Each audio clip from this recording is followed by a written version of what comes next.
नमो नमो विद्यार्थियों, आज हम आपके लिए लेके आए अव्यय प्रकरण भाग 2। इसके पहले हम आपके लिए भाग 1 लेके आए थे, तो आप लोगों ने भाग 1 तो पढ़ चुका होगा और अपनी कॉपी में नोट कर लिया होगा।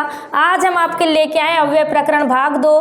तो संस्कृत के कुछ महत्वपूर्ण अव्यय हैं। हमने आपको अव्यय की परिभाषा भी बताई थी कि संस्कृत के वे शब्द जो सर्वदा एक जैसे ही रहते हैं, है ना, उनमें विभक्ति, वचन, लिंग में कोई परिवर्तन नहीं होता, उसे अव्यय कहते हैं। अव्यय मतलब अविकारी शब्द।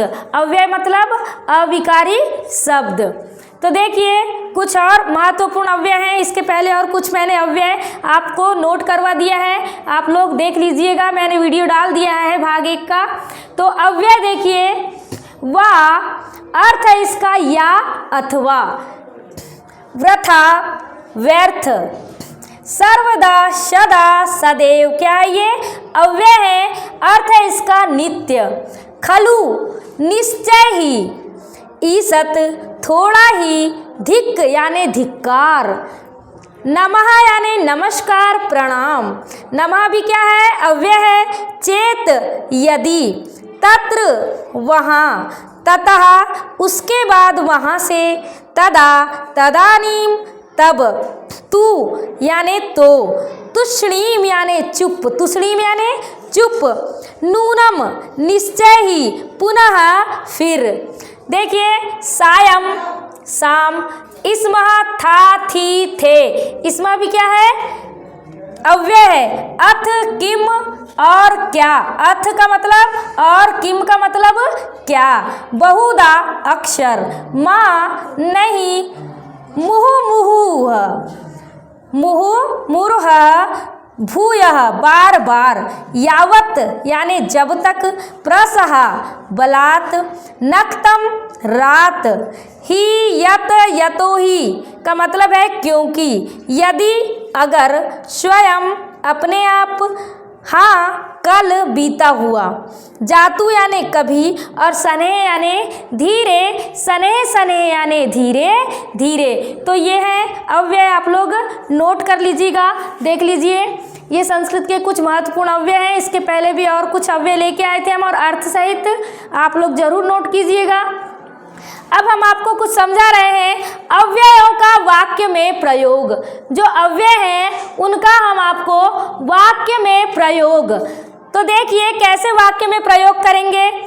युवकः पुनः विद्यालयम गच्छति, युवकः पुनः विद्यालयम गच्छति। तो बताइए यहाँ से अव्यय कौन सा है, पुनः है। क्या है अव्यय, पुनः क्या है हमारा, अव्यय है फिर से, पुनः यानी फिर से। तो युवक था, फिर से कहाँ गया, विद्यालय गया।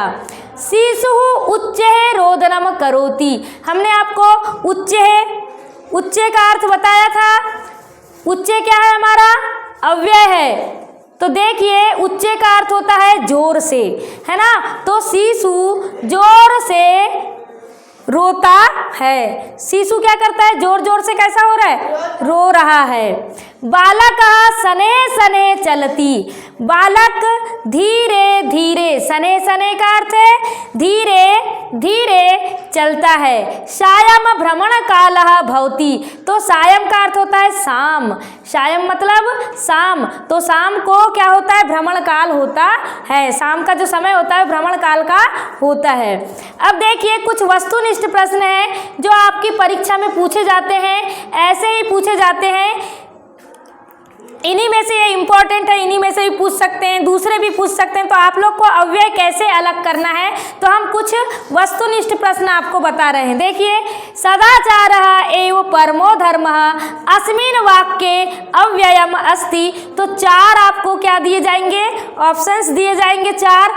तो पहला है हमारा सदाचार, दूसरा है एव, तीसरा है परम, और चौथा है हमारा धर्म। अब इसमें से क्या पूछा है कि सदाचार एव परमो धर्मः अस्मिन् वाक्ये अव्ययम अस्ति, इस वाक्य में अव्यय कौन सा है। तो आपको क्या करना है, आंसर नोट करना है, उत्तर करके लिखना है, छांटना है यहाँ से कि आंसर हमारा कौन सा होगा। तो देखिए सदाचार तो अव्यय नहीं है, एव हमने आपको लिखवाया है अव्यय में, तो एव क्या है हमारा? अव्यय है। तो एव हमको आंसर में लिखना है। परम भी हमारा अव्यय नहीं है और धर्म भी हमारा अव्यय नहीं है। तो इनमें से आपको क्या करना है? अव्यय छांटना है और आंसर में नोट करना है। तो हमारा दूसरा नंबर का क्या है? एव है। अब दूसरा देखिए, अधोलिखितेषु अव्ययम नास्ति। अधोलिखितेषु अव्ययम नास्ति, इसमें से अव्यय कौन सा नहीं है? नास्ति यानी नहीं है, अस्ति यानी है, संति यानी है। तो संति बहुवचन के लिए प्रयोग होगा, अस्ति एक वचन के लिए। समझ गए? नास्ति यानी नहीं। तो देखिए, अधोलिखितेषु अव्ययम नास्ति, तो इसमें से अव्यय कौन सा नहीं है? तो तत्र तो हमारा अव्यय है। सर्वत्र भी हमारा अव्यय है। रमा हमारा अव्यय नहीं है क्योंकि ये किसी स्त्री का नाम है। समझ गए? तदा भी हमारा क्या है? अव्यय है। तो इसमें से हम क्या करेंगे? नास्ति यानी नहीं। याद रखना, कंफ्यूज हो जाते हैं आप लोग अस्ति और नास्ति में। तो नास्ति यानी नहीं, तो रमा नहीं है, तो राइट आंसर हमारा क्या हो जाएगा? रमा। अब देखिए तीसरा है, विद्याहीना न शोभन्ते। विद्याहीना न शोभन्ते, तो अब देखिए वाक्य अव्ययम अस्ति। तो विद्याहीना न शोभन्ते वाक्य में अव्यय कौन सा है? तो देखिए, विद्याहीना तो अव्यय नहीं है, शोभन्ते भी नहीं है, न लेकिन हमारा क्या है? अव्यय है। तो न यहाँ राइट आंसर हो जाएगा न। तो न आप लोग राइट आंसर लिख लेंगे। चौथा कोऽपि न। ठीक है, समझ आ गया? चौथा देख लीजिए, अधोलिखितेषु अव्ययम अस्ति। अधोलिखितेषु अव्ययम अस्ति, इनमें से अव्यय कौन सा है? इनमें से अव्यय कौन सा है? पहला हमारा राम, तो राम तो अव्यय है ही नहीं है ना? राम तो किसी व्यक्ति का नाम है। यदा, यदा क्या है हमारा? अव्यय है। विद्यालयम भी अव्यय नहीं है और आगच्छति भी अव्यय नहीं है। तो हमारा राइट आंसर क्या हो जाएगा? यदा हमारा क्या है? अव्यय है। समझ गए? तो देख लीजिए, आप लोग नोट कर लीजिएगा। हमारा अव्यय प्रकरण भाग 2 यहीं समाप्त होता है। आप लोग को समझ आ चुका होगा समझ। मेरा YouTube चैनल है कविता सुरेश पवार, को लाइक कीजिएगा, शेयर कीजिएगा, सब्सक्राइब कीजिएगा, कमेंट कीजिएगा और बेल आइकन प्रेस कर दीजिएगा, जिससे आगे आने वाले नोटिफिकेशन आपको मिल जाया करेंगे। धन्यवाद।